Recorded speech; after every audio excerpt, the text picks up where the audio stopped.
Most are afraid of unknown depths, skirting shores thinking world flat, and with the island girls in celebration of new religion. Nobody led me or said this way. I sailed alone on makeshift raft with wind as companion.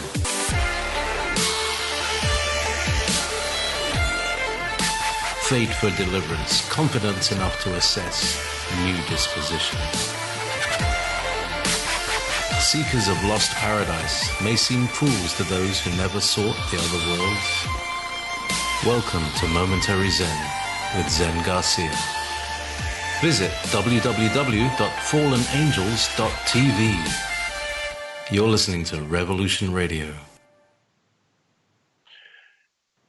And it shall come to pass in the last days, saith God, I will pour out of my spirit upon all flesh, and your sons and your daughters shall prophesy, and your young men shall see visions, and your old men shall dream dreams. Welcome, friends. I'm your host, Zen Garcia. This is Momentary Zen here on Revolution Radio, and we broadcast live for those of you that wish to join us in fellowship Wednesday evenings, 8 to 10 p.m. Eastern, East Coast, United States of America. And so I appreciate all of you taking the time to join us and the support that you've shown us over the years. It's a great and awesome blessing to be able to come to you in this manner and to connect in the way that we do from all parts of the world, coming together as ecclesia, which ecclesia being the set apart ones that we are studying to show ourselves approved and trying to understand the gospel left to us as legacy, as inspired by the prophets, and of which the Most High, through it, has revealed the end from the beginning. And so this evening, we're going to continue on our path of and our journey of discovery through W. Kent Smith, author of Tales of Forever. And those of you that do follow and listen to all our shows, you know that we have previously done and introduced his particular book and the work that he's trying to bring forth to bless all of you in understanding a lot of what are the lost and forgotten and forbidden texts and the underlying truth which connects them all. And Kent is an author after my own heart in that I do the same thing and I write in similar style. Both of us connect the dots of the truth that pervades everything and to bring forth the bigger picture and also to give you the ancient sources which connect and affirm the discernment that we are sharing. And like myself, he does not ask you to believe anything he says, but implores you to go forth and to study for yourself the things that we are bringing forth in Revelation. And so, Brother Smith, are you there? Yes, sir. Yes, sir. Dan, I am here. And that was a great introduction. Thanks. Yeah, no worries at all. And I appreciate you taking time to join me again, especially on short notice. We did have availability, and I did want to follow up with you. We had a great discussion even after our last show. And because your material, like my books and my work, people really need to read them multiple times in order to glean the fullness of what we're bringing forth, even just studying the context of the numerous ancient manuscripts and the story that we're bringing forth. And in your case, you, like myself, are presenting even from the beginning of Adam's expulsion from paradise, the prophecy that was given to him by Yeshua as the Word, in that he was told even back then that I would come, be born of a virgin, of your seed line, and that I will, in dying on the cross, descend into Sheol and bring liberty to the captives and rectify the fall. And so this promise is something that is even written in the stars.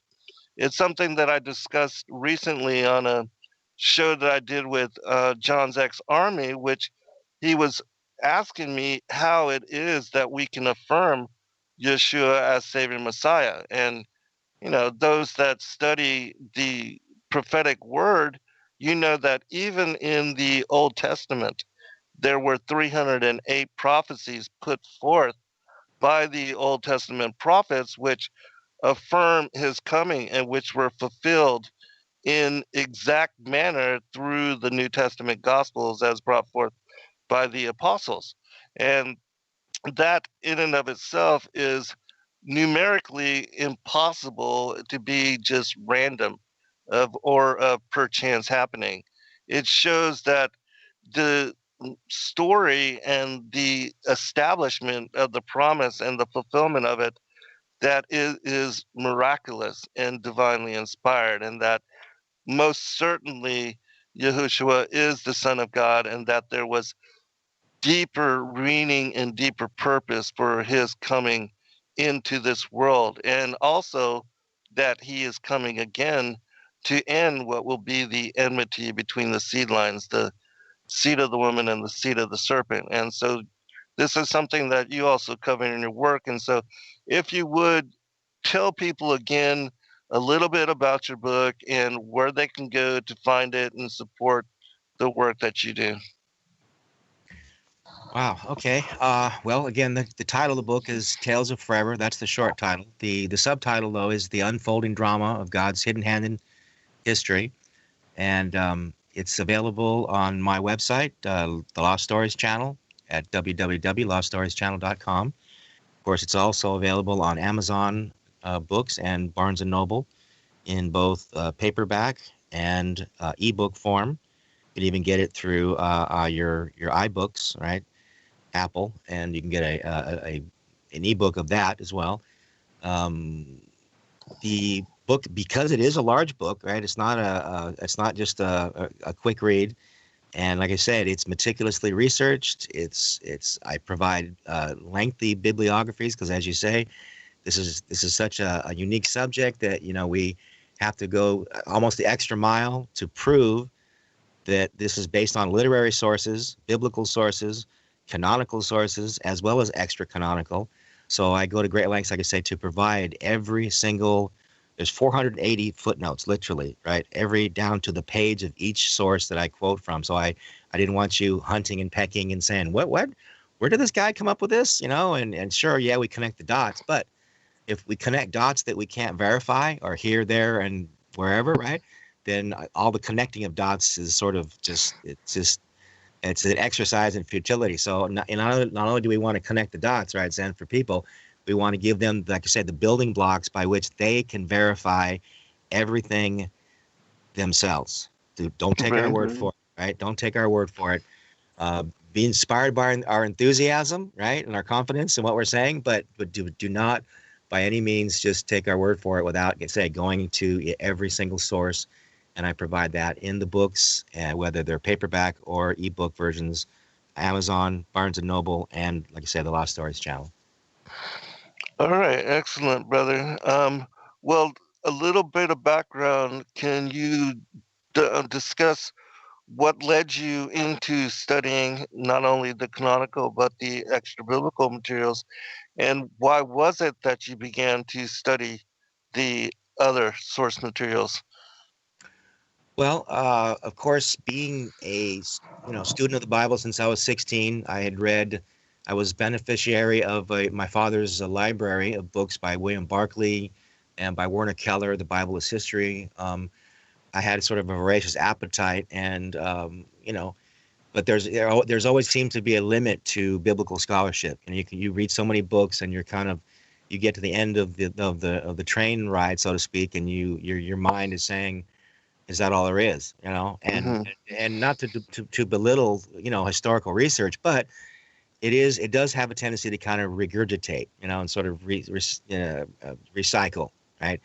And as I said, I think I mentioned this in the last show, I had a timeline mentality where, since I had was 19, I was building this 2,000 year, 4,000 year, 5,000 year timeline on my wall, and I was always fascinated by the gaps in traditional biblical history. So it was at that point I became open to other teachers who would introduce me, thank God, to these books like the Book of Jasher. And I was struck by the fact that books like the Book of Jasher, which are mentioned in the canon, right?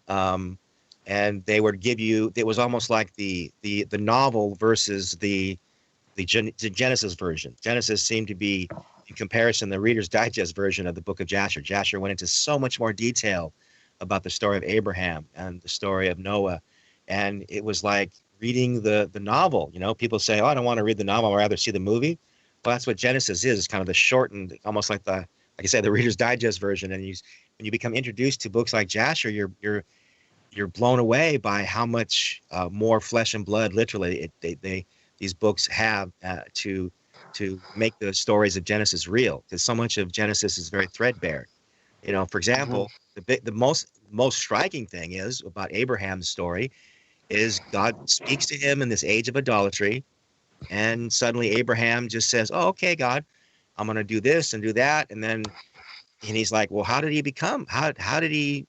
How would he have been so enthusiastic about God's call if it was an age of idolatry?" Well, guess what? In the Book of Jasher, you discover this amazing backstory, right? They call it a backstory in cinema and movies, where at Abraham's birth, Terah, it was the father of Abraham. He was actually the chief prince of Nimrod, and being the chief prince of Nimrod, he had this big party at the birth of his son Abram. And just so happened that this star comes from the east and gobbles up 4 stars. And the Book of Jasher describes this really cool story. And the soothsayers immediately say, this star speaks of Abram, and we predict that his seed, the children of Abram, are going to destroy the kingdoms of this world. Nimrod's kingdom will fall, and suddenly it sets off this whole chain reaction, where then Abram must be spirited away to save him from the wrath of Nimrod once the soothsayers tell him about this prophecy that they've revealed. And now in order to save Abram's life, they have to send him to Noah and Shem in the mountain fastness, where everybody else had been worshiping idols, and Abram as a child was taken to be with Noah and Shem. And then it says for 50 years he's taught by Noah and Shem about the true God. Then you realize, right. Yes. This is why Abram, when he comes home and then he sees his father's idols, and he goes in and he destroys the idols, and so suddenly you have the missing pieces of the puzzle that were never provided in the Genesis record. And at that point, I can tell you, I was hooked. Mm-hmm. Yeah, there's another is with regard to the background and the backdrop, the story of that particular star that was saw that evening. That star was also seen on the night that Adam and Eve were cast out of the paradise, and that they were banished here to the earth. And then another sign that was similar as to this one was that when Abel was killed, there was a sign similar to that seen in the skies, and everybody feared. And Adam had been given already a book called the Generations of Humanity, and also the Book of the Wars of the Lord, and another book called the Book of the Signs. And so he looked and studied through these books and saw how this star would also be linked in similarity to Yahushua being born, and that this was another sign connected to this. But yeah, that's a very important part of the prophecies, and also the signs in the sun, the moon, the stars, which again, most people, if they don't understand or don't read the fullness of the stories and the different accounts, they have no idea as to these different pieces and how to put them all together. But yeah, it's very important to understand that Abraham, or Abram at the time, was raised in what is called the Order of the Ancients, and that Shem was the high priest Melchizedek in the line and the order of the ancient prophets, and that he passed down that mantle of teaching to Abraham. And so, Abraham was a continuation. Not only was he the father of the Hebrews, but he was also of Adam's line, and that these particular books called the books of creation, the book of the creation of the world, they were passed down from Adam to Enoch to Noah, and then to Shem, and from Shem to Abraham, and then on to Isaac and Jacob and onward.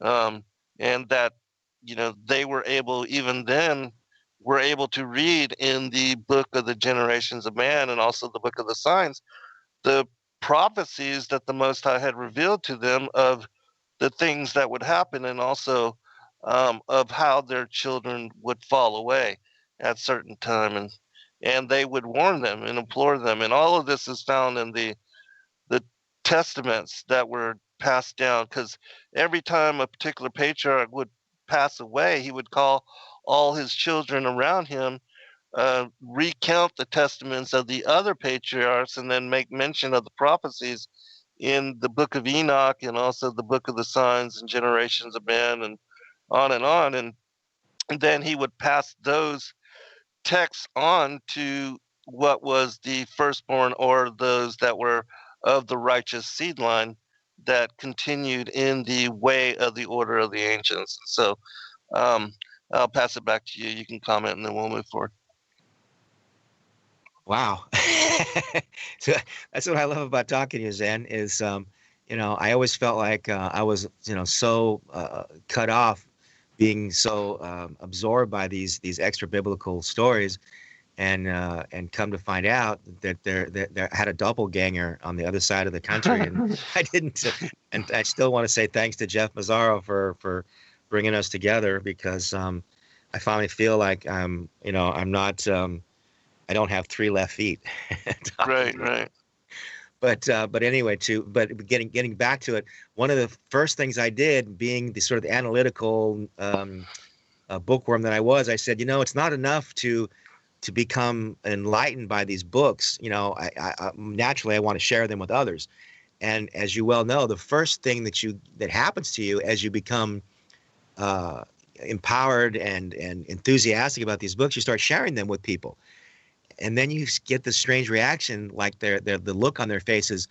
This is fascinating. And I've never heard these stories at church, and these actually bring a lot of important elements to stories to explain the behind the scenes, and it really helps me. But I feel like I'm betraying my home church, because, well, I talk about these stories of Enoch and stories of Abraham and whatnot in the book of Jasher. I feel like I'm going to be ostracized, and and there's all this fear and trepidation, because people are so traditionally connected to just the so-called canon, and it's one of the greatest tragedies that I talk about in the book, in the opening chapters, how we all are so captured by this assumption that the Bible was hermetically sealed, handed down from on high, 66 books, and it's always been in English. And and if we dare believe that there are other books available to us, we feel like somehow we're letting God down. And it's only thanks to many of these scholars that are like Cyrus Gordon that I quote, and he helps us through this frustrating point in our minds where we say, is there another way to look at the Bible that we understand to be just the 66 books? And he brings an interesting point up, that the Bible itself, right, is not a homogeneous book, never has been a homogeneous book, and it's only recently that it's been considered just the same old book, right? So I want to get to an interesting verse that, or verse, not much a verse, but a text that I quoted him, and he says that this is basically, again, this is Cyrus H. Gordon, professor of ancient Near East studies at Brandeis University. He quotes, I quote him, he says, the Bible is of a complex composition, varying in scope according to the different ecclesiastical bodies. The Samaritans included only the first five books of Moses in their Bible, and it is evident from the Dead Sea Scrolls that before the start of the Christian era, the Pentateuch was the most stabilized part of the Hebrew scripture. Normative Judaism embraces the conventional Pentateuch, the prophets, and hagiography of the familiar Old Testament. The Septuagint, however, is far more inclusive, containing as it does the Apocrypha and the Pseudo-Epigrapha. The Qumranite and other sectarian Jews possess still other sacred writings. Protestant Bibles, right, the ones that we're most familiar with, they contain the Jewish Old Testament plus the New Testament. Catholic Bibles have in addition the apocryphal books. Then there are various Eastern Orthodox churches that include the different pseudo-epigraphica, and accordingly, there is no one biblical corpus, and the component books of either testament are in many cases extremely heterogeneous individually. That's big talk for every Bible throughout history has been a multifaceted, multivariated, or just not a homogeneous bunch of books, right?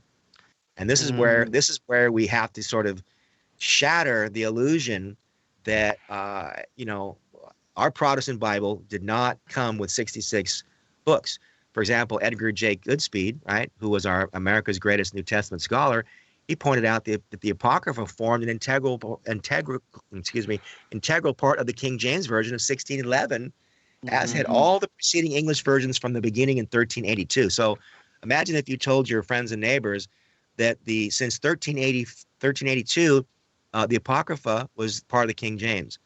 And it was only the Geneva Bible of 1600 that the Puritans brought over to America, where they finally started to ask that the Apocrypha not be in it.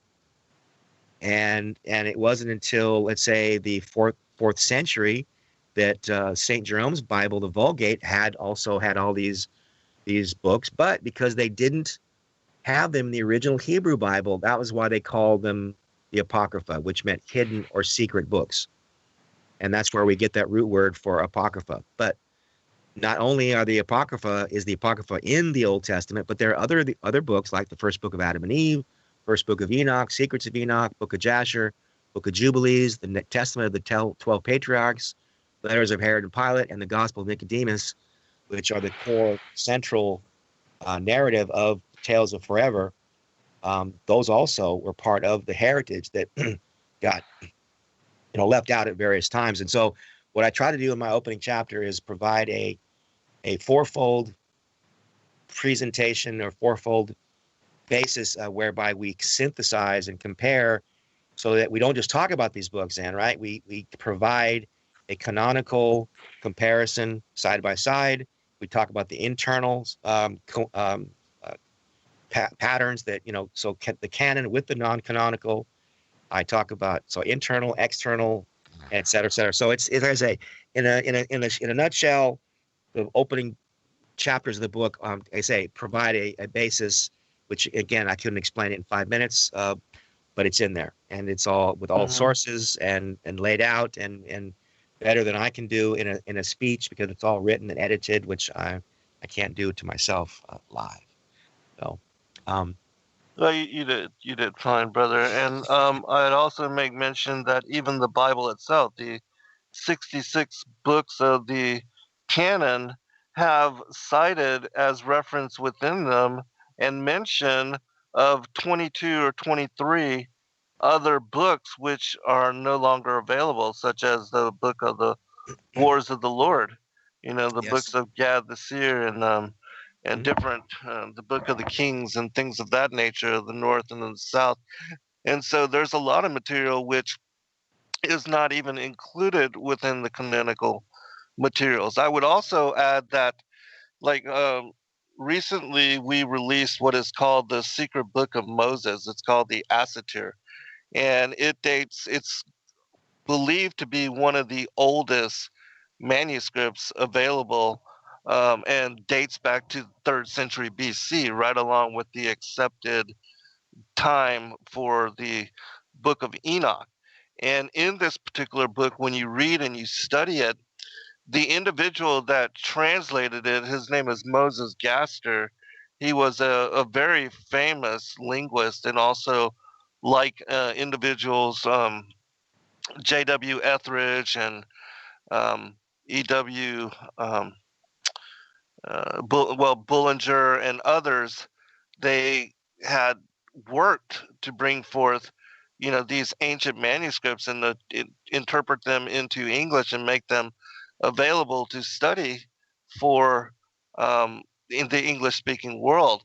And he also did the Chronicles of Jeremiah, which is another one of mine, my most favorites with regard to studying the extra biblical stories, to gain greater insight into what is really ambiguous within the canonical materials. But he includes in the writing of this and the interpretation of this secret book of Moses, which you can only find at our website, sacredwordpublishing.com, this all these references, which in and of themselves are incredible to read and study, because they make mention of so many other accounts and so many other books which we do not have available to us any longer. And they cite and explain what they say according to the particular story. And so almost every fact and every piece of data that is brought forth in this particular text, um, he has numerous resources for every passage, every scripture, alluding to different books, and he gives you as to how they either align or how they are slightly contrary or different from what is cited within this main particular text. And so I've been reading it in great detail because we just kind of released it to print, and I don't like reading books from PDF. And so I've been waiting for one of the ladies that works with me, Carol Austin. She took the time to do the work and to align all these footnotes. And oh my gosh, she put so much work into this book. And also we published it in larger font. And so it's been really nice here for the past couple days. And so I've been spending that time outside just reading this book. And like I don't know if you know about the Targum, but we do a weekly Targum study every Saturday on our Discord channel. And the Targum is the oldest translation of the Hebrew Torah. It dates back to the time when the Israelites were released from the bondage of Nebuchadnezzar's Babylon in the 70 years of that diaspora. And returning home from the exile, they reestablished the Holy Temple, rebuilt it. It was completed in the 4th century BC. And because of that 70 years of their diaspora, they assimilated Aramaic as what is their predominant lexicon. And so it became the colloquial language of that particular part of the world during that time. And so they found themselves having to translate the Hebrew Torah, the scriptures, into Aramaic. And so they authorized this, what became the first translation of the Hebrew Torah. And it's called the Aramaic Targum. It predates the King James by 2,000 years, and it's the closest thing that you can find to the original source. It's even older than the Septuagint by 100 to 200 years. And so reading and studying this particular text, like this particular book on the Assatir, the secret book of Moses, it gives you so many more details and so much more additional information, which for whatever reason got lost in translation and is no longer found extant within the canonical materials. And so studying this information, you gain greater insight into really every chapter and every verse of the Bible. And so it's an incredible book to study, and in doing research on what the ancient Hebrews, the ancient Israelites believed for themselves, and the books that they were studying from themselves, in which they prized as the Word of God. The Targum is it, and oh my gosh, it is such an incredible resource. Affirms a lot of things which are contrary to majority opinion, and that lost in the historical narrative have not been passed down and have not been translated to mainstream thought. And so I do recommend people take a look at the Targum, and if you haven't also, brother, you should take a look at it as well. It would add greatly to your research. But let me turn it back to you, and then you can we can go wherever you want. Sure. Well, again, you reminded me of something we had discussed earlier. Part of this how captured we are by our own assumptions about the Bible. When people say, "Oh well, God's never," these lost books, of the Bible, they were lost for a reason. They just go on and on about all these reasons, and yet when you look, basically what you're describing, the story of these ancient books, and then somehow miraculously, are it's still available in our modern day world. A lot of people completely ignore the fact that just the Bible itself, right? Just the canonical Bible itself.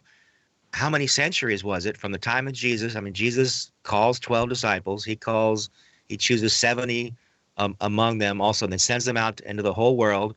Then the Gospels are written. The New Testament is written.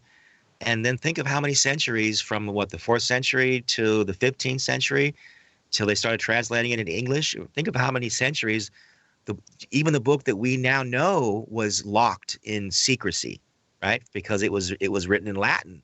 It was a scholarly book. It was a book of the elite. It was not a book of the people. And men like Wycliffe and Tyndale in the English world and the England, they were literally killed. Right.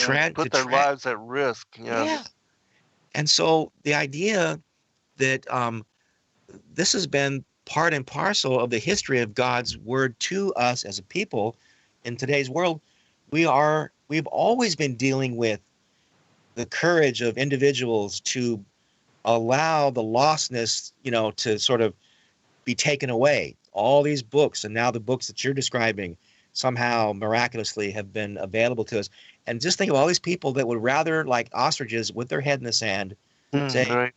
"Oh, well, it's better to not look at them and not judge them side by side," because they'll say, and again, this is, they always talk about grounds for exclusion. Well, there's the reason these books are not, quote unquote, and you can't accept these books, and you got to be afraid of them, and they've been saying that since the days of rock and roll, right? You can't listen to that's the devil's music, and fear mongers, And the great thing about America is, thank God, we've got the freedom finally to say, wait a second.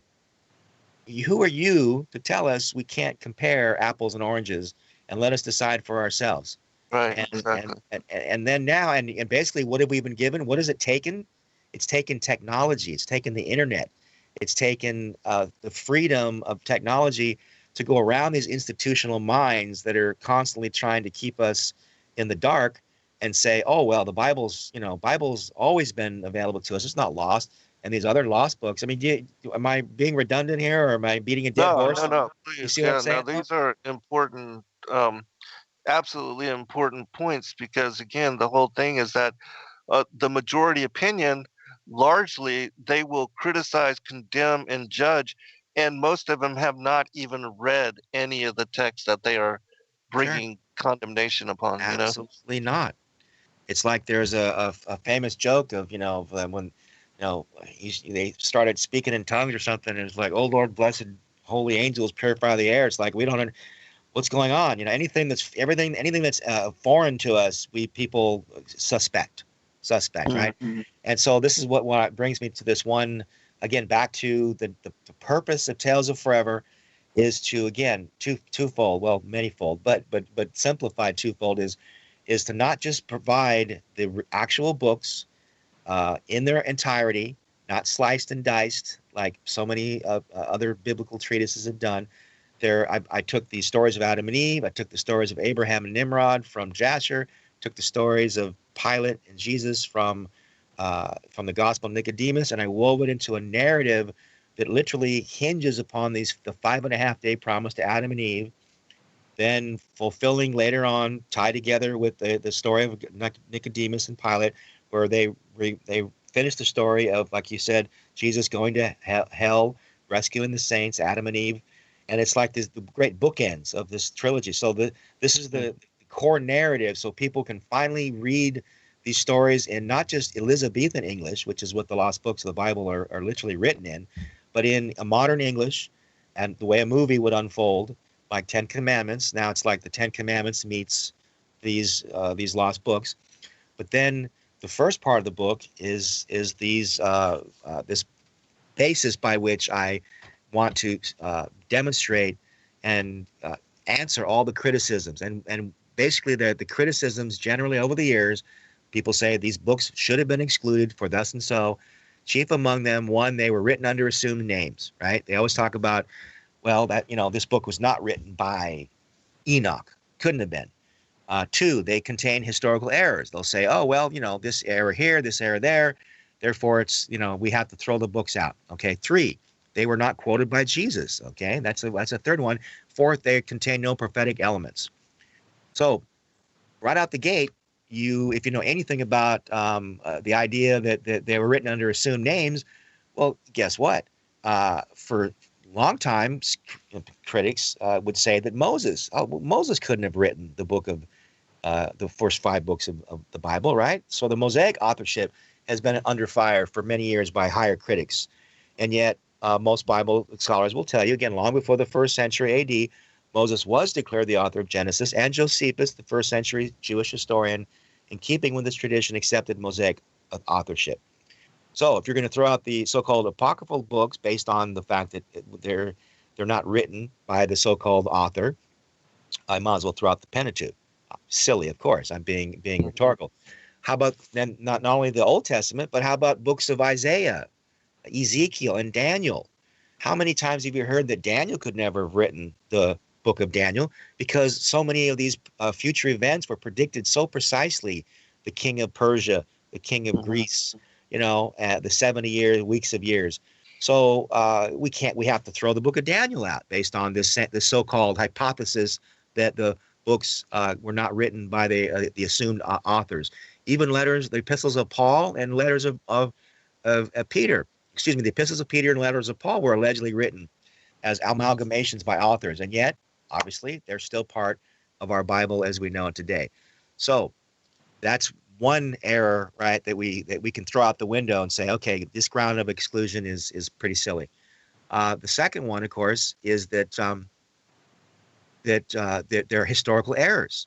Okay, so if we have historical errors in the apocryphal literature, well, we have to throw them out. Well, how about the New Testament discussion of Judas Iscariot? How many people know that the story of Judas Iscariot has 2 contradictory accounts, one in Matthew and one in Acts? Right? Matthew has him grief-stricken. He hangs himself after he betrays Jesus. But in the book of Acts, he falls headlong into a field and is disemboweled in the process. So what are we going to do? Throw those books out? Or essentially, what are we dealing with? We're dealing with any book of history. We're dealing with humans seeing things from their personal point of view, and they're complementary versions of the same story, right? And like I say, a book about George Washington or Abraham Lincoln. Some books talk about Abraham Lincoln growing up in a log cabin, focusing on his ascendancy to the highest office. Some people focus on his doomed presidency and the assassination. So you can't throw out individual books because they have different aspects of the same history. Now, as far as Jesus quoting from these apocryphal books, basically all we need to turn to is R.H. Charles, who did a great study on the 12 testaments of the patriarchs. Okay, so he talks about the ethical teaching of the influence of the book of the New Testament, the 12 testaments of the patriarchs. He says St. Paul appears to have borrowed so freely from the testaments that he must have carried a copy of the testaments with him on his travels. Okay, so thus the reader has become before him in the pages of the New Testament what is once striking for its blunt, primitive style and valuable as some of the actual sources of the Bible. Now, as far as another example of the way that the apocryphal literature was quoted in the New Testament, how about the book of Enoch and the references 81 times Jesus referred to himself as the Son of Man. Right. Right? This is certainly a peculiar title when one considers the fact that most people assume Jesus was condemned for calling himself the Son of God, not the Son of Man. The Jewish leaders repeatedly demanded to know if he claimed the title of the Son of God for himself. But guess what? He never did. He never actually said. He would just be rhetorical, right? So he would say, from now on, the Son of Man will be seated on the right hand of the power of God. And they all said, are you the Son of God then? And he replied, you say that I am. Then they said, we need no further testimony. We've heard it with our own mouths. Well, heard it with your own mouths? What do you mean? He never said it. The only explanations then that they heard him say what they think he said was because in the book of Enoch, it speaks of seeing the Ancient of Days. Yes. And Enoch says to the angel, who is this? And the angel answers him saying, this is the Son of Man to whom righteousness belongs and who will reveal all the treasures that are concealed. Concealed again. You pay attention to the clues, you're going to see this pattern again over and over. The Son of Man to whom righteousness belongs, who will reveal all the treasures that are concealed because the Lord of the spirits has chosen him, and his portion surpasses everyone in everlasting uprightness. The Son of Man whom you see will break the teeth of sinners. He'll hurl kings from their thrones and their dominions because they won't exalt or praise him, nor humble themselves before him, by whom their kingdoms were granted to them. And this is the only way to explain the implacable hatred of the Jewish leaders toward Jesus, because this apparently ordinary man insisted on equating himself with the loftiest and mightiest figure in the Hebrew pantheon, saying he was the Son of Man, which you got it, right? I mean, I don't have to again beat the dead horse.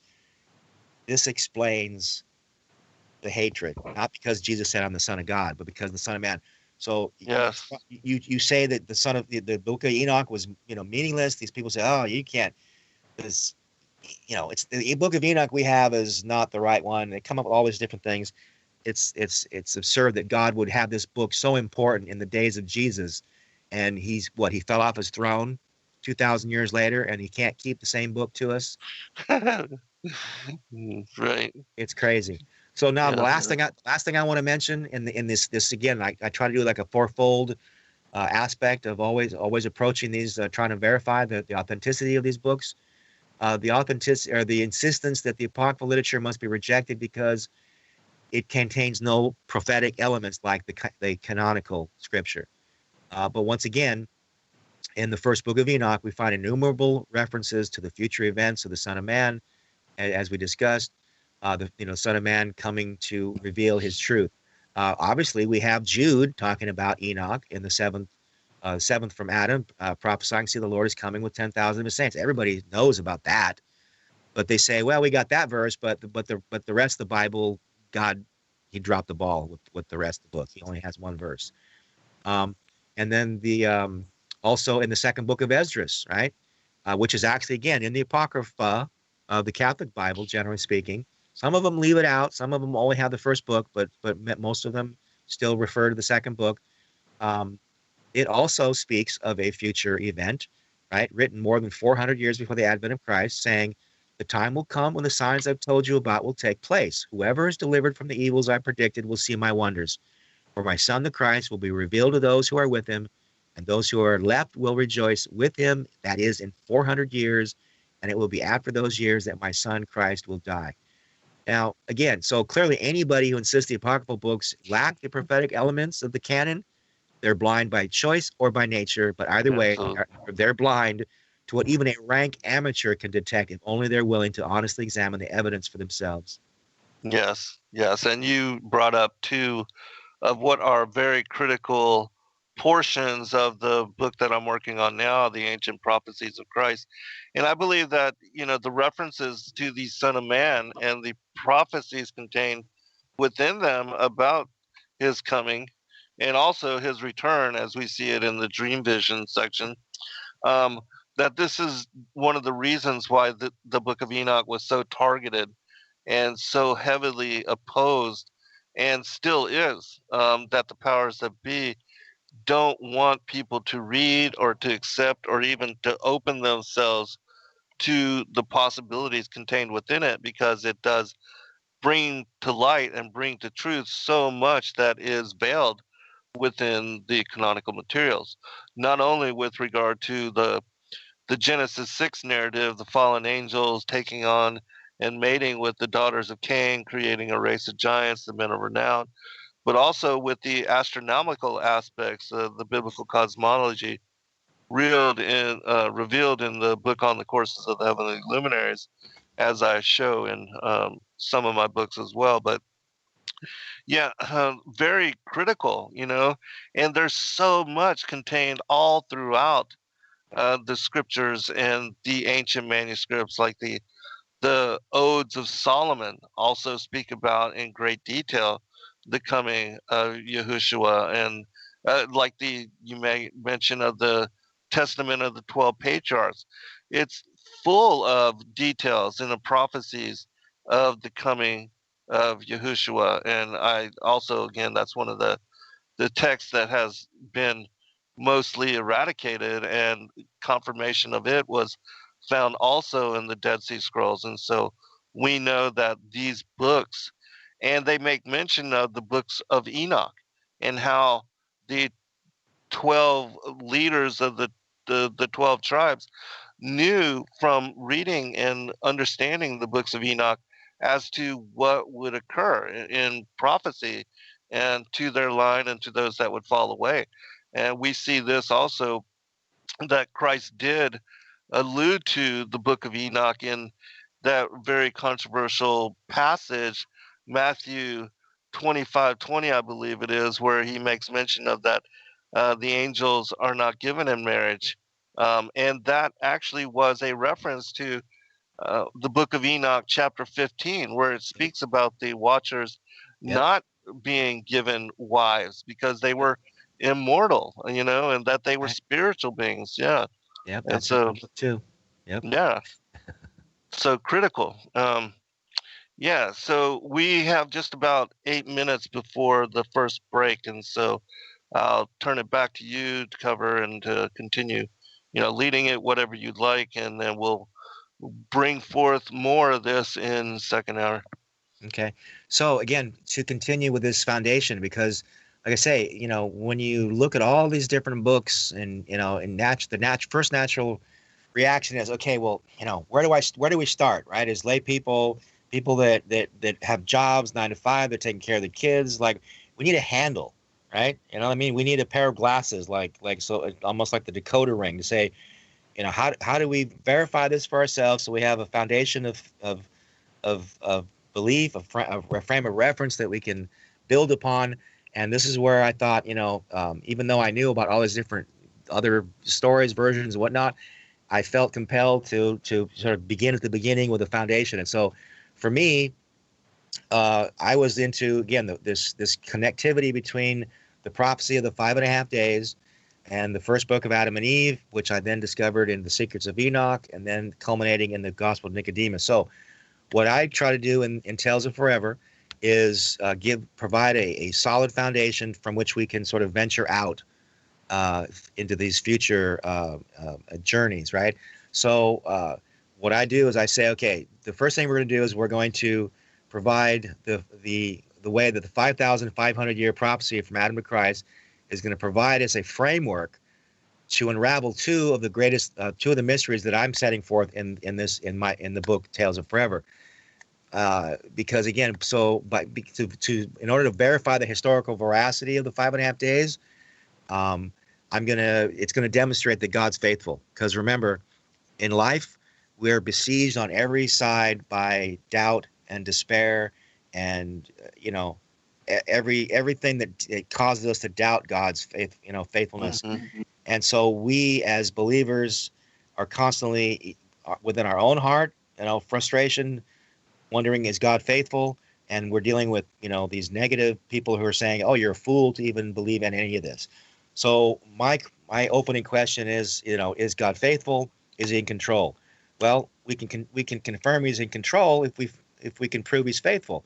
And part of his faithfulness, obviously, is if he says to Adam and Eve, I'm going to show up in 5.5 days, and he shows up 5,500 years later, God's faithful, and if He's faithful, He's in control. So those are the two most important things that we can learn as Christians in the face of all this death and despair and agony and and just the fallen nature, right? So what I set out to do again is to provide this 5,500 year chronology, and immediately, of course, I then admit, well, wait a second, I grew up with 4004 BC from Bishop Ussher. Whatever happened to that? What's this 5,500 business? Where'd that come from? Mm-hmm. And that's when, thank God for the internet and the good side, right? There's all for every Right. good side of something, there's a bad. People say, oh, the internet it's evil, it's full of this, that, and that. But that's just again the devil and his little antics, right? So there's a story in the stars, a gospel in the stars. E.W. Bullinger calls it. So what did the devil have to do? He didn't say, oh, I'm going to just let it fly. No, he if he can't, the old story, if you can't beat him, join him. Well, he got on board. He said, oh, I'm going to turn this story of the gospel of Christ into a horoscope, and it's going to be a self-serving thing for you. And the devil won. And so ever since the people say, oh, we can't even talk about the zodiac as God's message in the stars, right? And so it's the same thing with this chronology. Well, okay, so what good does 4004 BC tell us? Basically nothing. But when you can actually discover it through the research that is provided through the internet, I discovered an 1856 book called The Dissertation of the Sacred Chronology, written by one Nathan Rouse. And he just happens to point out that for 700 years after the commencement of the Christian era, the average estimation of the period from Adam to Christ was some 5,500 years. Wow. Now you have to realize this is not just a little story called Adam and Eve that people say, you can't believe in that. That's just a bunch of made up stuff.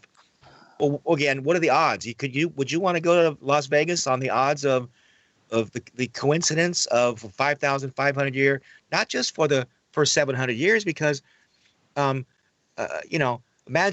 for the first 700 years, no one ever even discussed 4004 BC. And then it just happened to connect with the 5.5 days of the text of Adam and Eve. And I'm going, okay, now I feel like the old saying, you're getting hot, you're getting warm, you're getting warmer. Oh, you're getting a little warmer. So I said, well, I got to know more about this thing. So then I find out that not only did Nathan Rouse write this, turns out all the church fathers subscribed to a biblical chronology that was found in the earlier Greek version of the Old Testament called the Septuagint, one that was dramatically different than the Hebrew version or the Masoretic text. So concerning this ecclesiastical controversy between the Septuagint and Masoretic versions of the Old Testament, Rouse went on to say, Bishop Michael Russell, in his observation on the subject, states that the Septuagint chronology was used before the advent of Christ, was followed by the church fathers, and appears not to have been called into question until in the 8th century. Venerable Bede, remember him, the good old Venerable Bede? He suddenly decided, oh well, we don't believe that. Said, but fortunately, his innovations were so ill received by his contemporaries, he was denounced as a heretic for taking upon himself to assert that the Redeemer of our race was not born in the 6th millennium of the world. And so it turns out that in the years, and check this out, so in the year 691, a general council of Constantinople placed the creation of the world in the year 6199, which placed the creation at 5,508 years before Christ. And he says, however, this date had been used down to the close of the 7th century and continued with the Septuagint. Now to finish it, because it's not only the first 7 centuries, literally right up to the book to the Reformation, it carried over. And so if you were living before the Reformation, you would be shocked if anybody started to try to tell you that it was 4004 BC. And he says, hey, the reason this is important is because we're trying to demonstrate God's faithfulness, not just trying to, razzle dazzle you with a bunch of figures. So the idea that the Book of Enoch and the secrets of Enoch. Hold on, brother. We're at a break. We'll pick it up on the other side. Be right back for a second hour.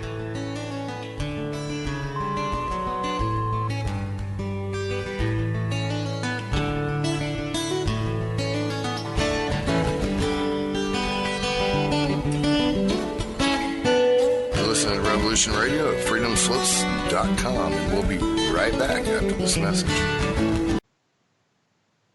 Welcome back, everybody, for second hour. I'm your host, Zen Garcia. This is Momentary Zen here on Revolution Radio at freedomslips.com. And I do want to remind the listening audience that Revolution Radio is the largest corporate-free and commercial-free and listener-sponsored network anywhere on the internet or the plane of the earth. We have over 94 different hosts coming to you live 24/7 on both Studios A and Studio B, and that we have, not a whole lot of bills, but certainly it takes money to keep the network running, and we don't at all, um, ask you or expect that you give, but those of you that can and that appreciate what we do and support truth, I am offering where you can get and receive one of my books autographed, and even if you want to send it to somebody elsewhere, you can provide an address and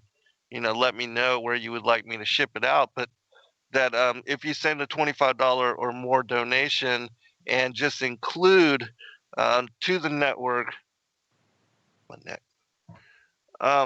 thank you, and that I would be glad to make that available to you and send it out to wherever you may be, or to one of your friends wherever they may be. And know again that we appreciate in advance you doing this, and that providing this to us. It helps us to sustain ourselves and to be able to bring this information to you in the way that we do. And so, can't turn it over back to you.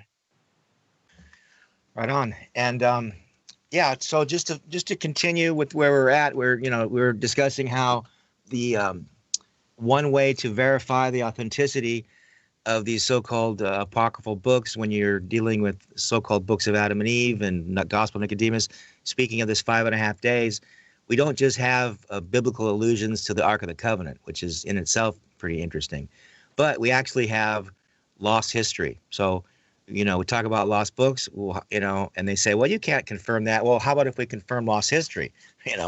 Let's go to the internet. Let's go talk. Speaking of the freedom of the internet, let's examine for ourselves, unencumbered by denominational and philosophical bents that keep us scared to read these sources for ourselves.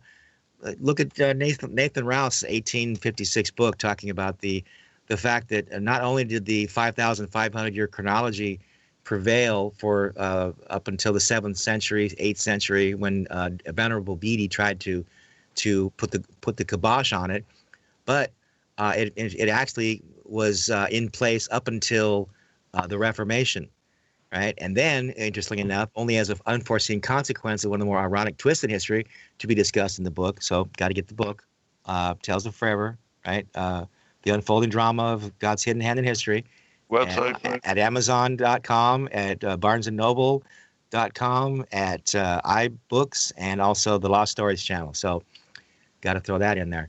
But it turns out that the Septuagint numbers were only replaced by those in the Masoretic texts. Now, again, concerning this fateful switch, Rouse wrote some 300 years after the Reformation. He says that a sufficiency of evidence shows that, notwithstanding the attempt of Venerable Bede, the Septuagint chronology prevailed down to the time of the Reformation. In this grand chronological blunder, however, the Reformers stood alone and have continued to stand alone to this day.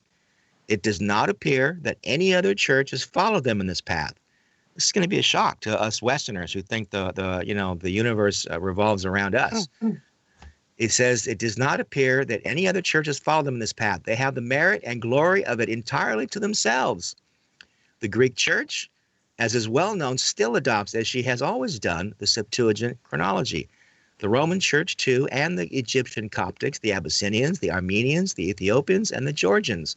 So that although the followers of Luther adopted the Hebrew numbers, all other churches have continued to reject them to this day. Now, does that mean I'm not a Lutheran, or I'm not a believer in the Reformation? Absolutely not. I'm a huge fan of freedom. Thank God for the Thank God for the Reformation. But what have we said over and over and over?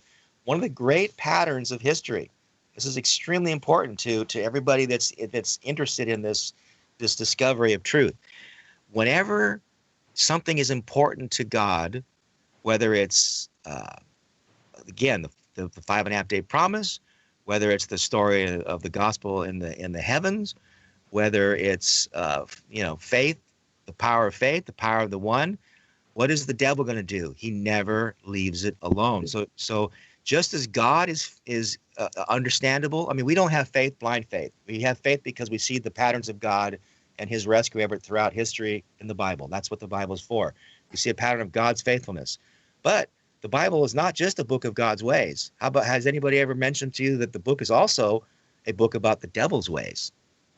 His pattern, and his consistent pattern over and over is to constantly get in the crowd. He can't beat him, so he joins them.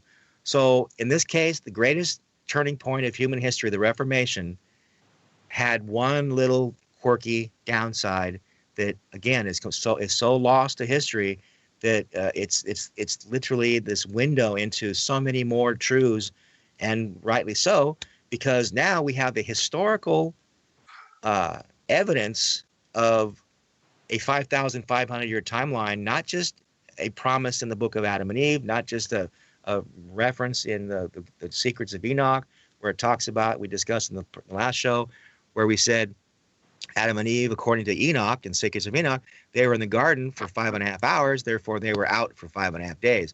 So, and then the Gospel of Nicodemus, 5.5 days. So we have this sort of innocuous, the kind of poetical, kind of just it's just a story, right? But again, what are the odds? I'd like to take that to Vegas with me. What are the odds of this 5.5 day promise actually corresponding to 15 centuries of biblical history that's been completely swept under the rug? Why? Because the devil said, "Oh, okay, Reformation, good thing, God's thing. I'm not gonna go down without a fight. I'm gonna do one final little," and I'm just, my cinematic brain, figures this out. I'm gonna say, who else do you blame for this blunder, this chronological blunder, where of all the good things that the Reformation did, one of the most obvious boners, if I can say that, on Christian TV was that we completely dropped the ball when it came to the Septuagint numbers of the chronology that had prevailed for 15 centuries. And now we're now the sad inheritors of the 4004 Bishop Ussher chronology, and none of it proves God's faithfulness. But you restore the 5,500 year chronology in today's world, post-Reformation age, and now God is faithful to his promises. God is demonstrated to be in control, and we can hang our hats on that and thank God that through all the nonsense and all the pain and suffering, God still proves himself to be faithful to his word. So in looking at and examining these two particular timelines, where do you see the lost history or the lost years? Can you detail that or fill in the blanks? Because a lot of people do believe that there are, either fabricated portions of history or lost eras that, we don't know about. Like, for instance, with the Tartarian Empire and all the detail that comes to play when you study the ancient maps. And I'll just make real quick mention, like, going back to the maps before the 1600s, you see the water levels are different, and that there was much more land available for habitation, and that something obviously occurred between that time, that made, by the time of the 1600s, and looking at the Mercator map and others, you see that California is an island off of the west coast of the continental United States, and the Great Lakes have not yet even been formed. And then you get to the 1789, the world map, and all of these maps can be found just by looking up ancient maps on Wikipedia, and then you can download them all for yourself and peruse them as you'd like.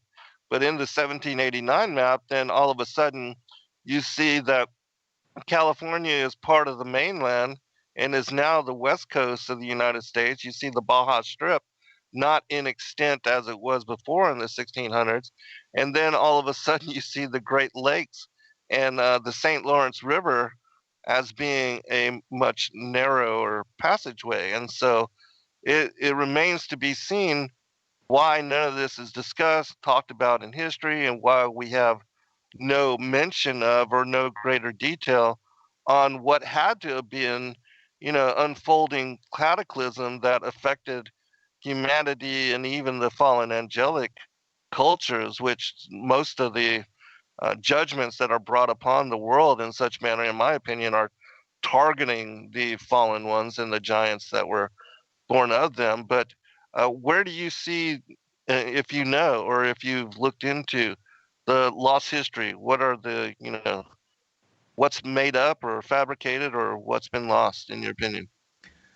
Wow. Well, yeah, there again, that's my theory and my the way I look at things. Like I say, if you weren't there, you can't know. The guy that says the Big Bang happened, the scientist that says the Big Bang happened, he wasn't there. He's living by faith too. But you don't mention that, he'll get mad at you.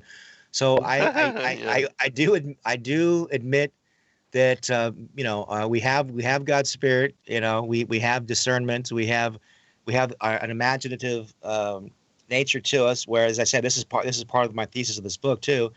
We do have an ability to penetrate some of these lost episodes. But being the empiricist that I am, being the hard-headed guy that I am, I will kind of draw the line and say, yeah, okay, now those are areas I'm going to learn from you. I'm going to study. I haven't even had time to process that. I do know, for example, there's a lot of, I would think, what you're making me think of is the lost years of Jesus. There's a lot of interesting study of that. And I think there is a lot of ways that you can eliminate certain stories because think again, in any realm of biblical wisdom, you can never know anything just right out. I mean, there's always going to be this element of God's truth and the devil's disinformation. Let's exactly admit that right out the gate. So the idea that we can never know, I still insist that we're like blind men and the elephant, the proverb of the elephant, right? Where the four blind men are, one guy's got the tail, one guy's got the trunk, one guy's got the leg, one guy's got the, whatever. So the belly, and each man that represents the whole of reality. And I'm sort of sidestepping the answer, saying I haven't studied that particular aspect of the geography, but I will tell you that as I said, the fact that we have established this pattern, like the blind man with the elephant, I can tell you, yes, all these aspects of lost history are part of God's mystery, and we are challenged to try to penetrate these mysteries, but do them in such a way that we're honest with ourselves, that we're uniting one another in the body of Christ, and we're not arguing like, this, your version of lostness and my version of lostness is the end all to be all. I've got the leg and you've got the tail, and so I'm just like you, like I was saying before, I get to learn as much from you about what I'm hearing from you, and intriguing me to say, oh, okay, yeah, I haven't even had time to consider that because we've only got so many hours in the day. But if we can do our job, because other people, how do we know somebody listening to this program right now, right?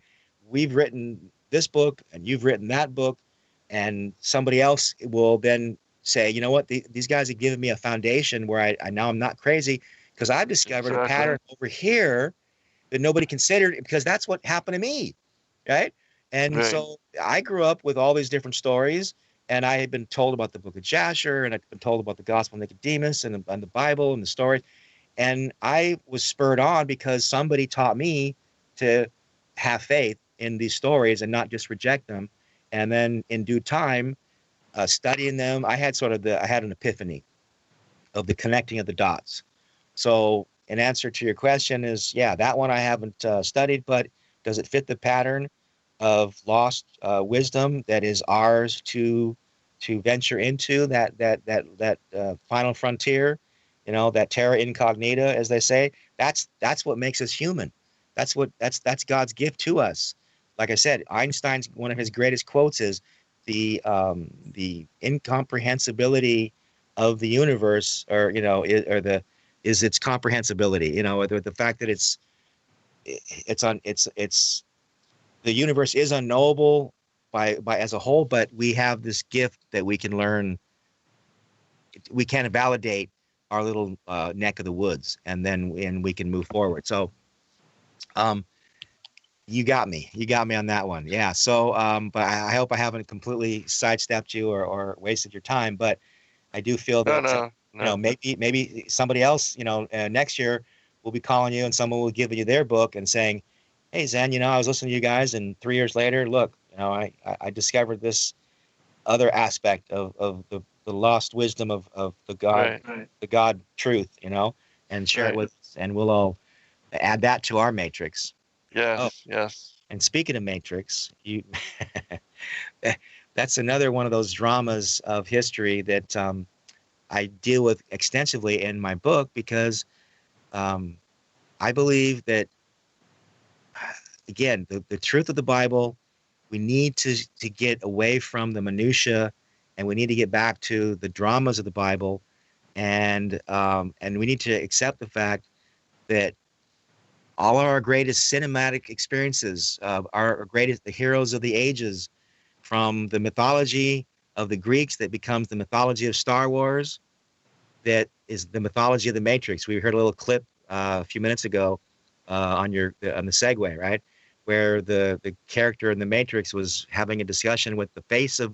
You remember that face of the Matrix guy in the movie, the second and third movies of the The Matrix, architect. the architect.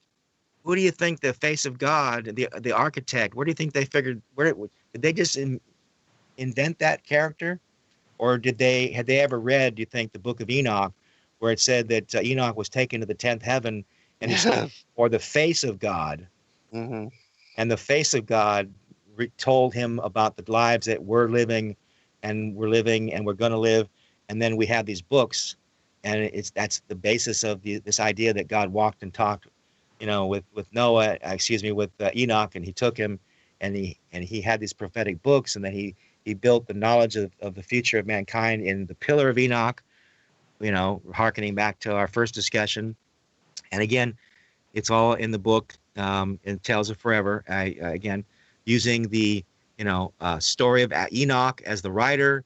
He was both the narrator and the custodian of God's intention toward humanity, and you know, it's all in the book. And it's like I say, I'm right now we're discussing the documentary version of the beginning, the way we can compare the apocryphal literature with and we haven't even scratched the surface. So again, pardon me for belaboring the point, but you know, this idea of patterns of the lost truths of the Bible, and the idea that you have characters in our greatest movies like The Matrix, and we identify with Neo, right, in The Matrix, and we Hmm. say, this is our journey, you know. I'm Right. Neo, you know, I'm Neo, and God's word is out there, and God called apostles, prophets, evangelists, pastors, and teachers to spur us on with the knowledge of the truth. And every one of us has available to us this journey of discovery. And I then not just talk about the stories of Enoch, the stories of Adam and Eve, and the stories of Abraham. I then tie it and I say, you know, these stories, again, another way to prove these stories are not just fictional, made up, apocryphal nonsense is look at the way they've influenced the literature and the cinema of the greatest, you know, empire of the world, from the, you know, again, I don't want to belittle anybody else because I'm an Eastern Western guy, but look at the power of the cinema to take these stories about a Neo and his journey of discovery, whether it's Close Encounters of the Third Kind, or whether it's Luke Skywalker in Star Wars. These stories are archetypal stories that all harken back to the one man journey that finds its origins in the book, the greatest book of all time, whether it's old, new, or, you know, in between testaments. It's the Bible, you know, Hmm. reinvented. So Yes. I find that I find that irrefutable and unmistakable. And it's, again, I discussed that in much greater detail in the third act of Tales of Forever. So, Yeah. The other thing with regard to coming to discernment on, the Bible and a lot of the extra biblical texts being inspired is their prophetic nature, which shows you that, especially when, like Second Esdras and the Book of Enoch, that you see the end from the beginning being revealed, and that 1/3 of what is even written about within these accounts is written for the fig tree generation, and for our, in my opinion, what Enoch said was a distant and remote generation that would, come to pass in the last days. And I do believe we are that generation, which is why we are seeing so much coming to light. But you're right with regard to all of the answers. Nobody has it all figured out. Nobody has all of the answers. And so that's why we must fellowship with one another and share conversation and dialogue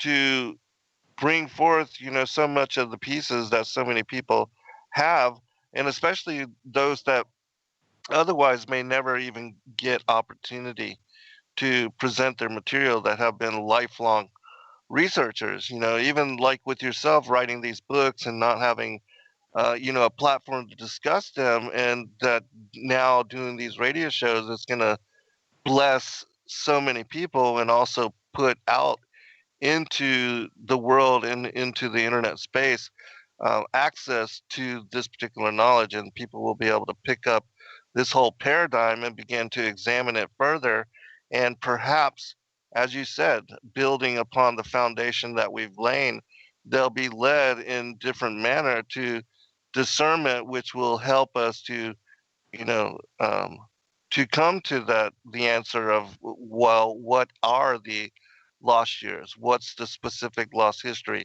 What is fabricated? What is made up? And what is perhaps just disinformation? Because ever since the beginning, even since the war in heaven, when Lucifer declared that he would exalt himself above the stars and the clouds of God, that he would establish his throne on the sides of the north and above the mount of the congregation. The war has been on since that time, and God has been conveying and inspiring and having recorded through the prophets what is truth and what is prophecy as revealed from the end, from the beginning.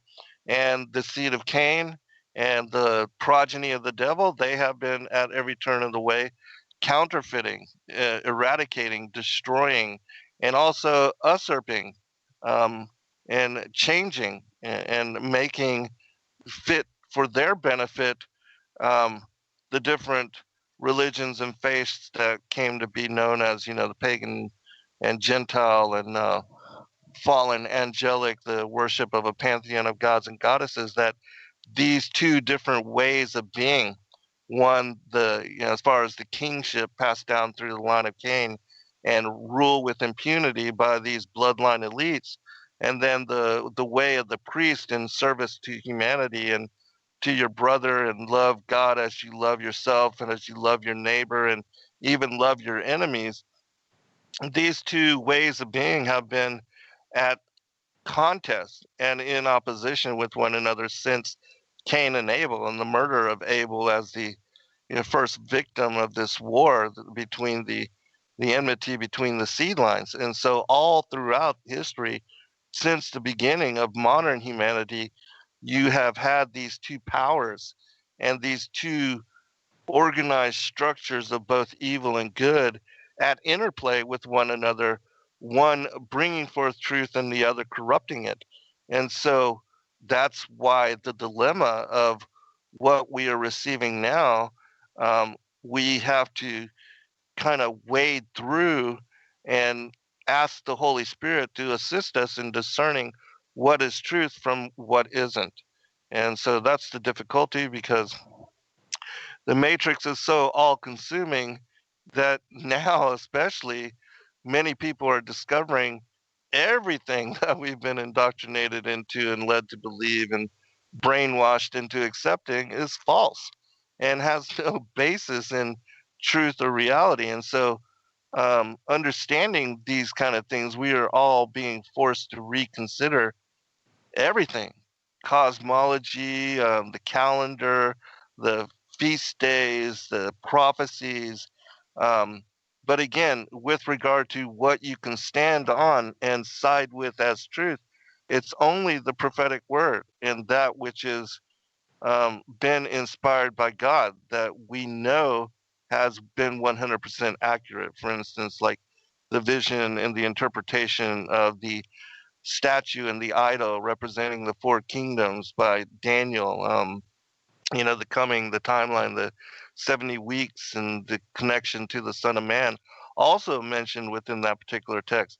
And that we find again so many things in the excluded, abandoned, forgotten, forbidden, disappeared, and forbidden texts.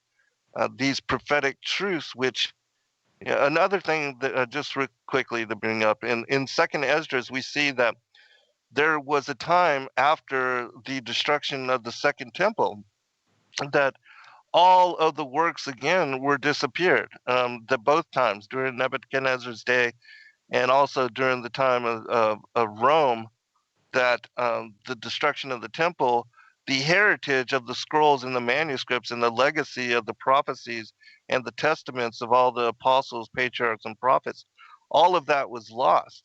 And in the time of Esdras, we see that all this was reestablished by him and four other scribes, fast writing scribes, that they were That's right. given I an talk about that. elixir. Yeah. Yeah, they given an elixir and they restored to us all of what was the lost manuscripts. But God told them even then to only share, Yep. what was 120 or something like that of the 200 plus books, and to keep the other one third for only the elect. And Right. so we see that during that time, even with the restored promise and the restored manuscripts, that God preserved for the elect a huge portion. Because, again, most people with the majority opinion, they can't understand these advanced teachings, and not even understanding the most basic, they would only be confounded and confused and led to judge and condemn the other manuscripts, which are for the elect alone. But let me get you to comment on this, and then I want to make Yes, mention of I do.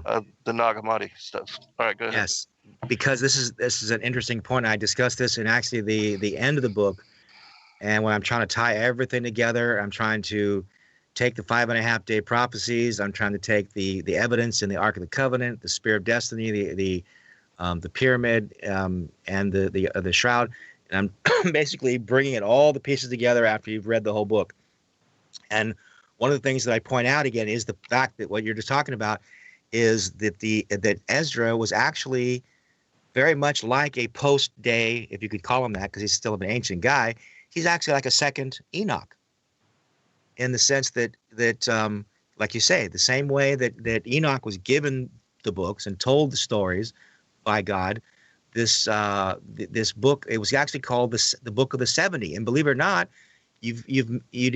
we've read about it in the Gospel of Nicodemus, when we talked about the very end where he reads from the books. Annas and Caiaphas, they're confessing to Pilate that they actually counted in the chronology of their Bible.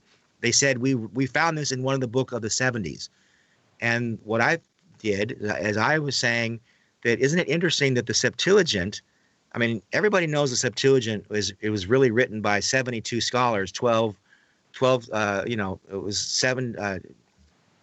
72, right? How do we divide 72 up into 12, right? So there were so many scholars from each tribe, and it was actually 72 books. And yet, for some strange reason, everybody knows that Septuagint means 70. So how is this disparity between the 70 and the 72? It's kind of like, you know what I mean? It's like one of those unknown little kind of things. And I point out that it's because these so-called 70 books that Ezra was given had such a imprint on the biblical world, the Old Testament world, that they they were still essentially by calling the Septuagint the 70, even though it was 72 scholars, right? Because you have heard the story behind why they call it the Septuagint, and they always say, oh, it has to do with how many scholars wrote the thing, right? And Right. and it was and yet it's like the story of the emperor's new clothes. Well, let's not mention that 72 is not 70. It's like, okay.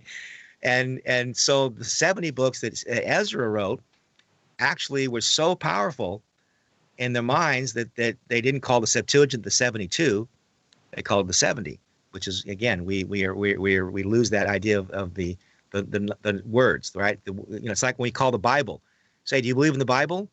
We're really just saying, do you believe in the book? Because Bible just means book, right? So Septuagint just means, do you believe in the 70? Oh, well, you mean you believe in the Septuagint? Yeah, okay, sure. And but what I say, I find so interesting that just is again these patterns.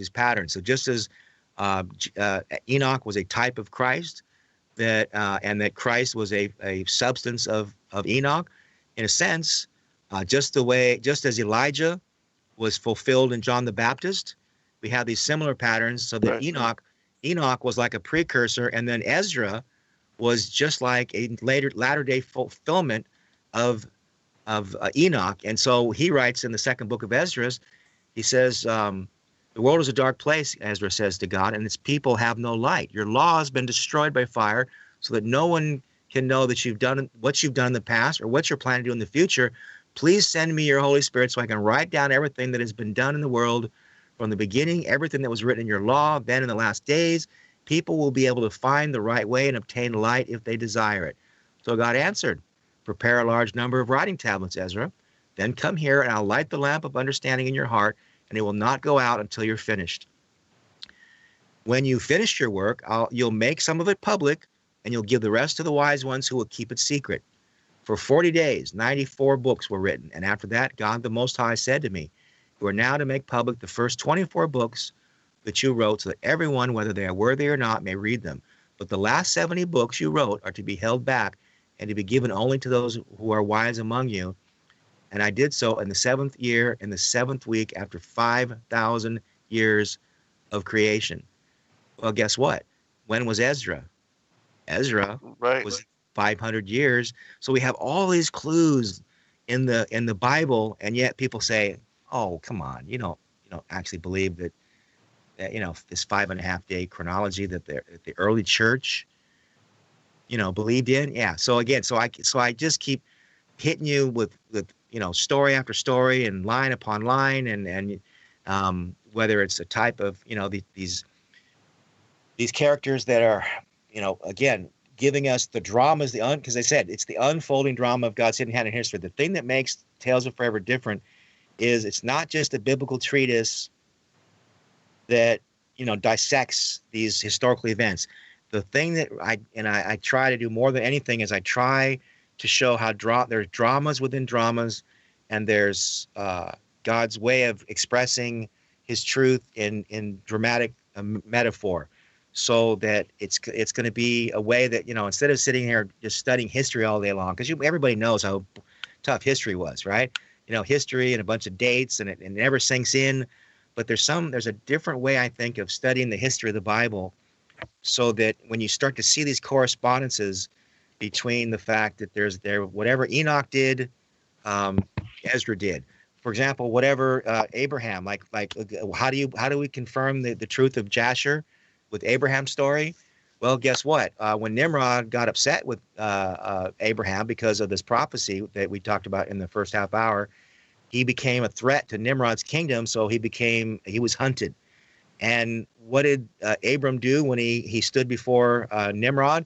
He backtalked him and said, "Hey, you should be ashamed of yourself, Mr. Nimrod, because you should be worshiping God the way you used to when you were a good guy." Because essentially, Nimrod originally meant great and mighty hunter before the Lord, and he used to actually hunt animals and give them to God.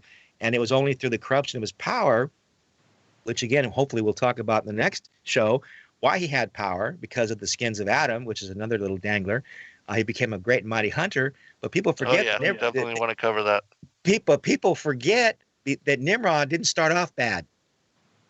He was corrupted by the power that God gave him through the skins of Adam, and he then became a rebel against God. And then when Abraham was going to destroy his kingdom and it became a threat to him, what did Abram do but backtalk him like a typical, your typical guy who knows God now because of the knowledge that Shem and Noah, his fathers, gave him. And where does Noah, where does he end up? Do you remember where he ends up? Like, remember the little story of Shadrach, Meshach, and Abednego opposing Right, in the Nebuchadnezzar? furnace, right? So Nimrod says, your dad was right about you. You are a little evil, and I'm going to throw you in the furnace. And Nimrod throws Abram in the furnace, as the book of Joshua describes, and he survives for 3 days, not 4 days, not 5 days, not 12 days. He walks around there for 3 days after his brother Haran dies burned to a crisp, and Nimrod ends up not believing. He comes to his, finally, many people are killed because they're all trying to figure out how Abraham is surviving. Now, the reason I bring that up is everything that happened to Abram then happened to future generations. The same way. So you have this consistent patterns, as I said, the unfolding drama of God's hidden hand in history. So God has given us a way to couch our minds, I think, and say, these are fabulous stories. These are unbelievable stories. They're so unbelievable. Either the guy that made him up is God, or the guy that made him up is such a genius.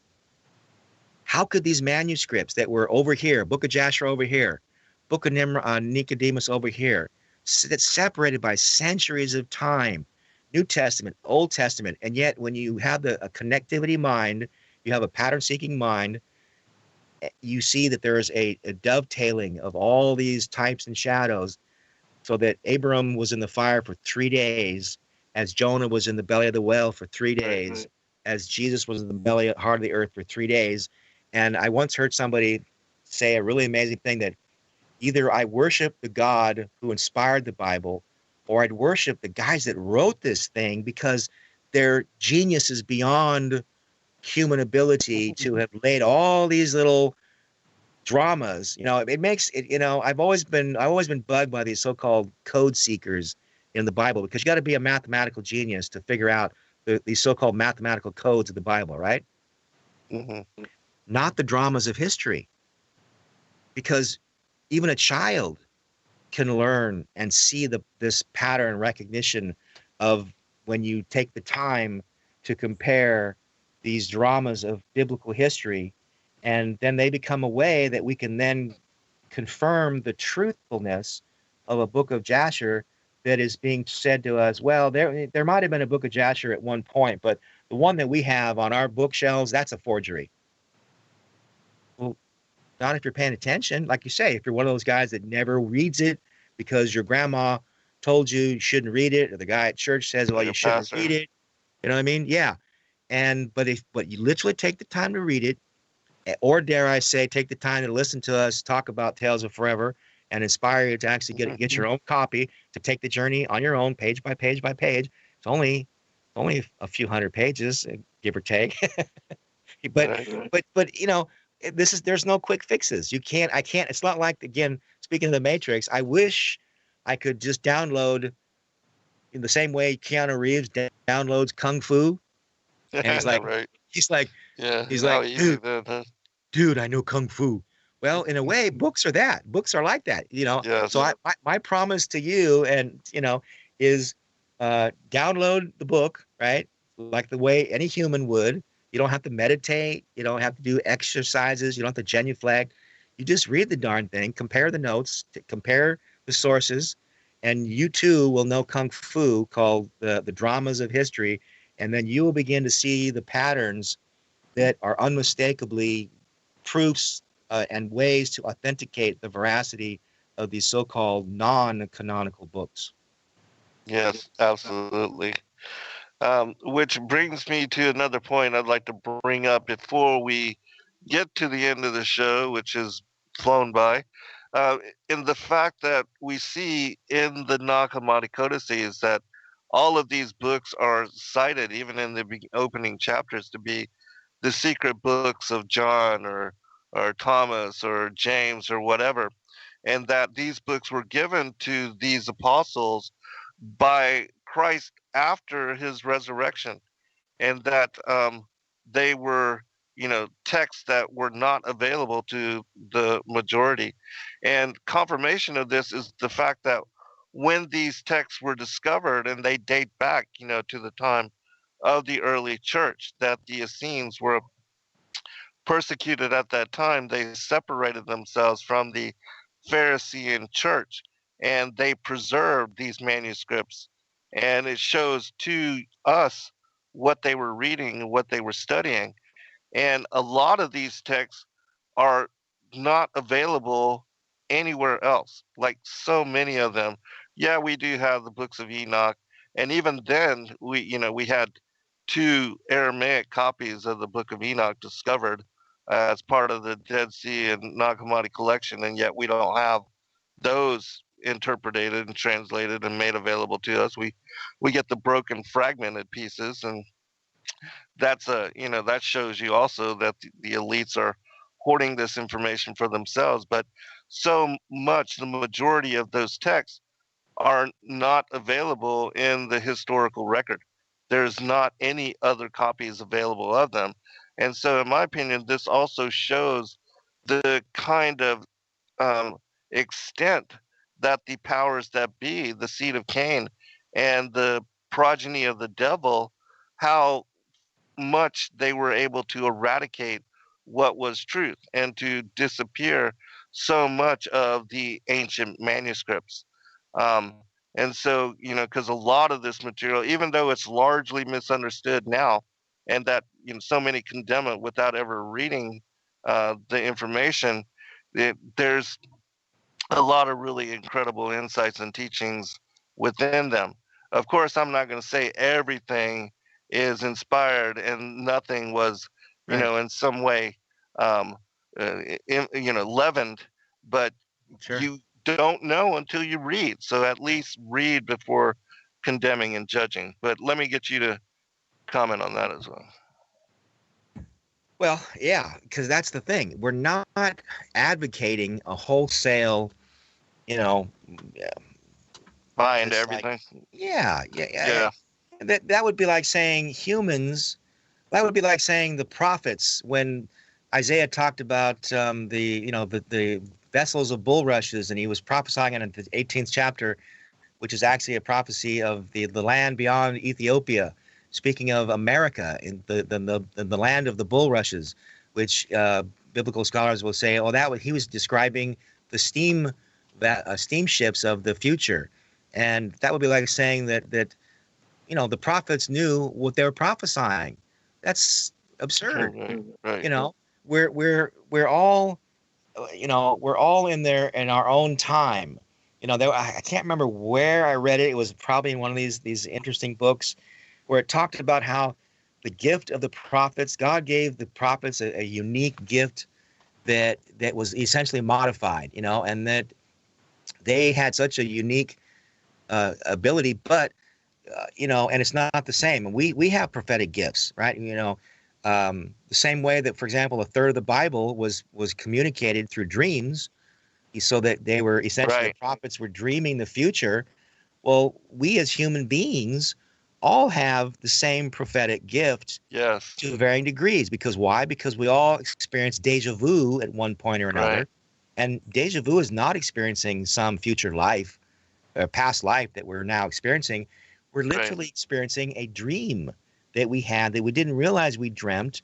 And dreams essentially are a way to help guide us through our future life, warnings, paths to take. But everybody, human, if you're human, you dream. Yes. Right? And so if you dream, you have the gift of prophecy. Now, does that make us all prophets like Daniel and Isaiah and Ezra? Heck no. I didn't say that, did I? Who said that? I didn't. But it lets us know that what happened in the days of prophets is not like something that, it's not like it's not impossible, because that's what, again, the apostasy, the lack of faith, or whatever, the blindness, right? The blindness of the world, the natural man receives not the things of the Spirit, they're foolishness to him. right? The idea that men prophesied about the future to the natural man is foolishness. We, on the other hand, God has given us our own nature to look into the window. Now, that doesn't mean we are Gnostics. It doesn't mean we're looking to within to find the truth of God. No, I didn't say that, because because we're fallen creatures. We've also inherited Adam's fallen nature. So we need God's word as the lightning rod. We need God's word as the mirror. So we God's word is a mirror that our human soul can penetrate into the darkness. We look through a glass darkly, but someday face to face we'll know. But even within this fallen nature, we still have I call it a vestigial remnant of God's spirit in us, right? Yes. And that's the scripture that says, "Deep calleth unto deep." So the waters rush over me. We have this, and I talk about this again in the last part of Tales of Forever. That this is why our spirit responds to the hero's journey in Western literature, in the Western cinema. Something deep within us, and think about it. This is what's so ironic. People that don't believe in God, they don't believe in the Bible, still respond to the message of these prophetic geniuses of the filmmakers who make these stories like Star Wars and Star Trek, because the number one motif there's two actually. The first one is always the one man, one woman, saves the day, right? Doesn't want the job because he's smart, because I don't want the job. Jonah didn't want the job. Jonah ran from the job, right? And they had to throw him overboard before he got the job. Peter wanted the job 1 minute. And it's like, oh no, never mind. I don't think so. Right. So we all don't. So every story in the hero's journey must reflect this genuine paradigm of human nature, or else we don't identify with it. And part of the hero's journey is it's the one man set apart, doesn't want the job, like Neo. Did Neo want the job in the Matrix? Heck no. But eventually the pain of this world, the sorrow of this world, the veil of tears says, okay, it's better than Egypt, right? And so then the hero's journey then takes him to the next level, and all these stories, essentially, they become the mirror that I think we inherited from the Bible. So even though you don't believe in the Bible, you don't believe in God, you don't believe in faith, how many people will plunk their $10, $20 down and say, dude, this is a radical movie. It like spoke to me, Right. And Hollywood is catching in on the fact that God made us this way. And we're instead of, and that's why I say it's important that we as communicators of God's word share the dramas of faith and speak to people in the language that they understand, not this mathematical sort of. It's like the Dan Brown phenomenon where everybody says, "Oh, there's a code in the Bible." Well, I don't know about you, but I kind of I get lost in some of those plot lines, because they're so complicated. They're supposed to be so clever, but when you study these dramas of the Bible, the unfolding drama of God's hidden hand in history, as I say, it's hidden in plain sight. It's right there under your nose, and it's a universal drama, and we all are part of it, because whether we go to the movies or whether we watch football on Sunday, and it's the quarterback who says, "Well, how'd you get here?" Well, and then what does he describe, Dan? He describes the hero's journey. He describes sacrifice, dedication. Well, what did Paul say about getting to heaven? Run the race like you're the only one running. Run the race like you have to just sacrifice everything. Jesus said everything. Hey, let me comment too before we get to break, brother. Sure. Just wanted to say, with regard to dreaming, that yes, we all have that connecting link to the Most High God, and He is speaking to us all the time in all different manners. It's just that people don't understand the language of God. Right. And especially this culture, we don't even teach our children that dreaming is of any significance, of any importance. So why do we miss all those messages? Yep. And yet, the deja vu is reconnects to our remembrance. It is a synchronicity, epiphany that shows us and gives us confirmation a lot of times that we're on the right trail, that we are doing in life what the Most High wanted and warranted for us. And so, yes, these kind of things and these kind of skill sets have been lost, but there are those in the world.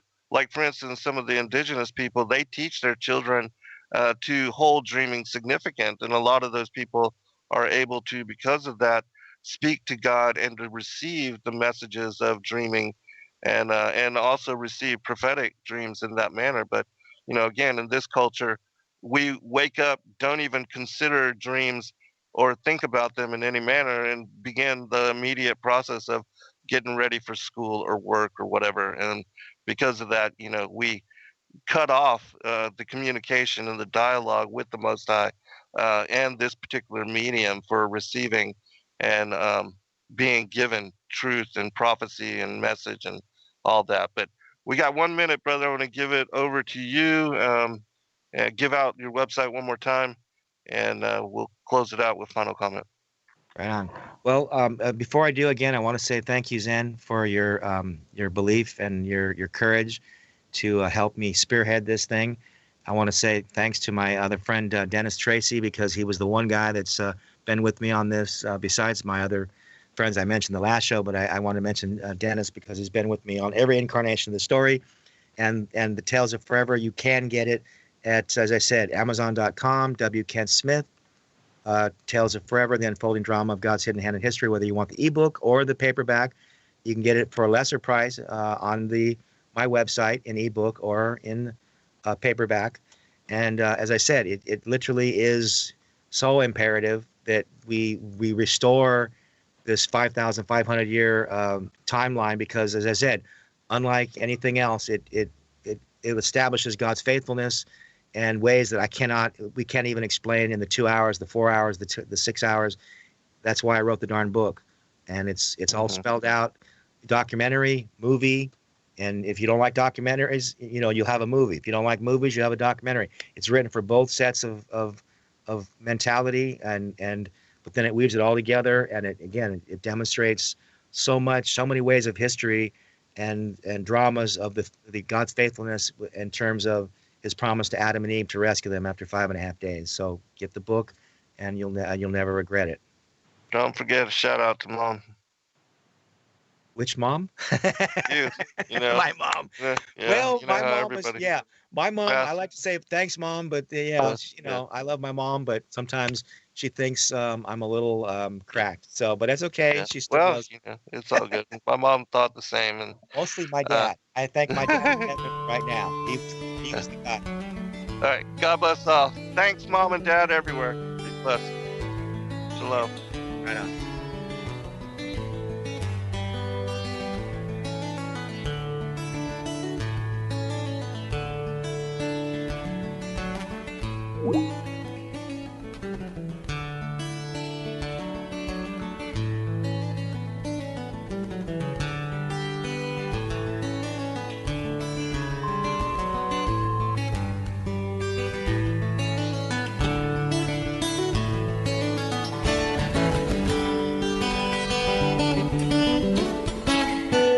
Listen to Revolution Radio at freedomslips.com, and we'll be right back after this message.